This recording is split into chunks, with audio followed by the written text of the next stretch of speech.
তুমি তো ছোট, লেহাপড়া কেবা চলতেছে? শুনলাম তুমি বল ফিল্ডিং মারো মেয়ে আগের হাতে, মারো না?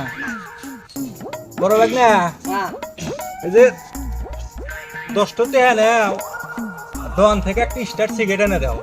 এই যে আপনার অত সিগারেট মিগারেট আমি না হারমু না, আপনার তাপ নেই না খাঙ্গা, আমি পারবো না। এ বেদব মামা যা কইছে তা অমান্য করস। মামা সব সম্পত্তি তো আঙ্গুরের রে। মামা তুমি টেনশন করো না, আমার আছে দুটো বিড়ি আছে, তুমি একটা খাও আমি একটা খাই। এই বেদব কবে থেকে এটা শুরু করছো? এই বেটা ধরছি তুইও বানি খাস না ছোট্ট গান শুরু করছো, তুইও বানি খাস। এই দেখো আমার পকেটে নাই। আরাম দাদা করে দেখছেন এই দুঃখ পোলাপান এখন কত সিগারেটের প্যাকেট নিয়ে ঘোরাফেরা করে, আমরা আজ পর্যন্ত একটা বিড়ি নিয়ে ঘুরে বেড়তেছি না। কি দুঃখটা থাকে কলছি কোনে যাবো? Oh, no, no, no, no.